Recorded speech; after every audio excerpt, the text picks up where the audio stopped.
From Fox 5 News, it's time for more Good Day New York. It's a fashion week like no other this year. Crystal Young checks out how the event has adapted. And of course, the pandemic has changed a lot of things, but in the fashion world, the show must go on. In a different way, New York Fashion Week underway, but this time a lot of it virtual. Crystal is here with a breakdown of some of the changes. The good part is you don't have to deal with all the security. Yes. You don't have to wait on the lines. Yes. You don't have to try to find a seat. Yes, and then yes, it's yes. over 15 minutes later. Yep. Okay. Right? I You mean, got it. so there's pluses to virtual, right? Yeah. Exactly, exactly. You have to take the good with the bad. It's a brand new world. Well, let's talk first about the evolution of Fashion Week. So before we had those Sex in the City scenes, do you remember that? Where it was the crush of people all going in. You want to see who's sitting in the first row. It's very vibrant. You're up close and personal with the models and the clothes. Well, all of that is completely different. The venues started changing. There started being more presentations, and now a lot of it this time is virtual. So let's start with Jason Wu, because he actually kicked off Fashion Week. He had a lot of really vibrant, pretty colors in his show, but this is what's interesting about the venue. It was the rooftop of Spring Street Studios. So that's normally where you're inside watching the shows. They basically converted the rooftop into this tropical paradise, and you can see he had really pretty prints. There were probably about 30 people all sitting far apart, but basically this was the rooftop scenario downtown. Very different, very new. It was his way of saving the feeling of a fashion show and not throwing it away, but it was a little different.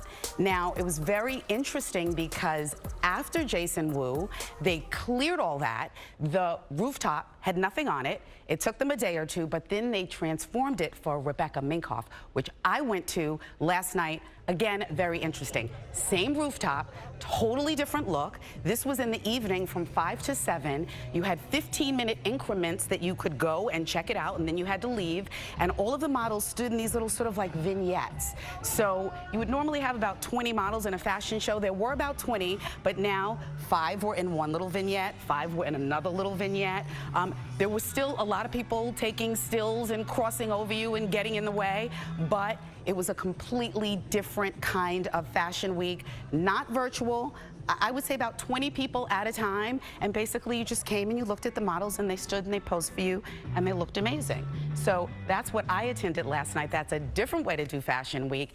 Now, I spoke to a style expert. Her name is Russo, and we were talking about how different things have become over, let's say, the last 10 years. So listen in, because you used to feel, oh, I'm the only one getting these invitations now.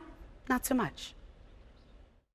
I don't feel so special, but at the same time, you try to look at it in a more positive way, that I have more time. I'm not running all over the city, and I'm not feeling like, I got to be in different locations. I can kind of sit here and get it all done. I can take notes if I want to. I can enjoy my lunch. I don't have to go a whole day without eating. I mean, if you look at the little things, I guess those are the positives. But there's just something to be said about energy and seeing your friends at shows and running into people and being like, hey, did you check that out? Look at what's going on.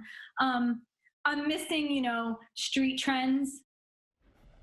I love that she's missing street trends, because I said now they're more like, at-home trends. They're pajamas. But she also attended a show called Thalle Blanc via Zoom. She said it was very, very interesting, but a little tricky. Listen in.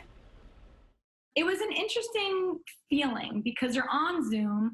There's all of us, so the audience was right there. And we did have the ability to unmute ourselves and talk, to say like, ooh, I love those, that belt, it looks great with the outfit, or, those sleeves are really different. So there was like this interaction that they were trying to have, but, when you're sitting on a Zoom and there's 25 people, everybody could start talking over each other.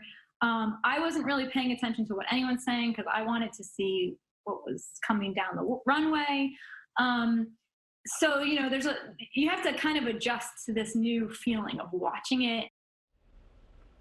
So it's interesting. One last point. One thing that everyone used to really look forward to was the swag bag. If you went to the show, they would leave a little bag on each seat and you'd get these products. Well, now, instead of doing that, because there are no actual shows, designers are sending you gifts. So once you RSVP to that invitation, they'll send you a little swag. I didn't get any, but I hear that's how it works. I buried the lead, right? That I got nothing. But look, a whole new world, just like that Disney song. A whole new world. Don't make me sing. It's 2020. We'll see what happens next Fashion Week. They should have had a lot more like pajama wear. Yes. And casual wear, because that's what we're That's what we're doing now. Yeah, sure. There you go. Put a belt around your pajama top and rock it. Okay. Thanks, Back Crystal. to you. You're welcome. All right, coming up.